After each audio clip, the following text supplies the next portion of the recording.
Good morning, Flagler County. I'm Rich Carroll. You're listening to Flagler's Morning News on Monday, October 18th, and this local news is a service of Flagler County's Toyota dealer, Beaver Toyota, here to wow you. While COVID booster shots are underway, local health officials say the overall situation continues to improve. John Arking reports. Flagler County Health Officer Bob Snyder, speaking Friday on WNZF, said the numbers have shown definite improvement week to week. Last week, we had 15 COVID patients a day. This week, we have 10, so it's decreasing our confirmed cases.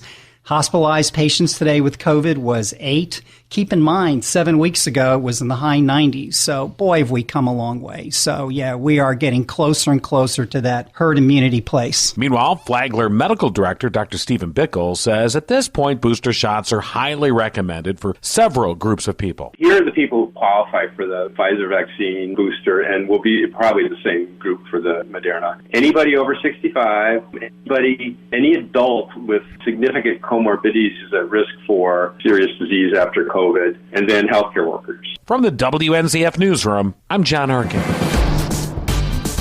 A man is charged with attempted murder after sheriff's deputies say he tried to kill his roommate. Amy Cherry has more. Deputies were called to Berkshire Lane in Palm Coast Wednesday when they say Stephen Schneider attacked the victim with a knife and a hammer. Sheriff Rick Staley. When deputies arrived on scene, they found the victim who had been stabbed and slashed and hit with a hammer multiple times by the roommate of the house.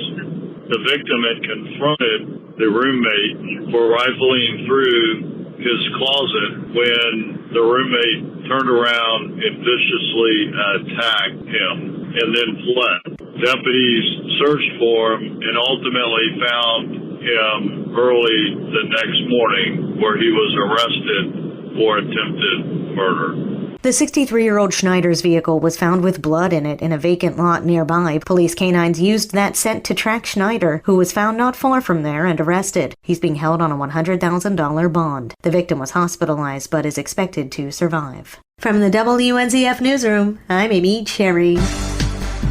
Republican U.S. Congressman Michael Waltz was the keynote speaker at the Lincoln Ladies Dinner at the Palm Coast Community Center last week. Waltz, whose district includes Flagler County, talked about the importance of having women in positions of power. He says from here at home to villages in Africa where women are educated and thrive, society thrives. It's not just here in Flagler. It's in our Fortune 500 companies. The head of the 3 of the 5 major defense firms in the United States now have female CEOs. I'm not for box checking, or I'm not for quotas, but I've seen time and time again that where you have that diversity of thought and where you have those different perspectives, that you've got a better company, you've got a better community, and that's something we ought to support. The Lincoln Ladies Dinner is an annual event, and to date, this year's was the largest and most attended in its history.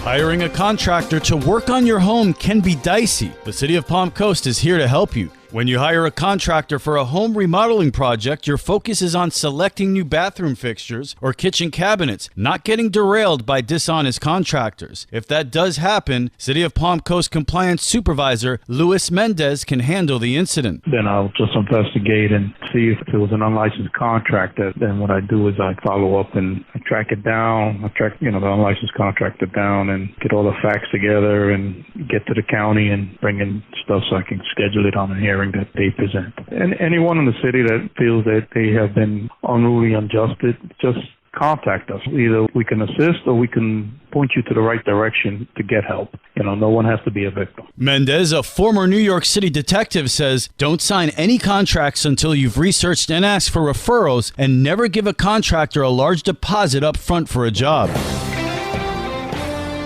Sometimes the organizations that we turn to for help need help. That's why recently, State Representative Paul Renner and State Senator Travis Hudson met the community at the Flagler County Commissioners' Chambers. Senator Hudson said COVID has done a number on funds that those organizations might get.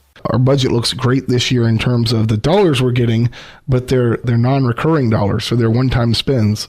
So the organizations that want to go in recurring to make sure they have that money for hopefully ever, that's a hard ask for us this year just because those dollars aren't there. He said the state would do its best to help those organizations despite the funding issues. Free for All Friday is on the radio on Fridays and on the Flagler radio app. Tomorrow, Representative Paul Renner talks about what we can and cannot do with the non-recurring CARES Act money. From the WNZF Newsroom, I'm Deb Albertson. And now you're up to date on Flagler's Morning News. I'm Rich Carroll.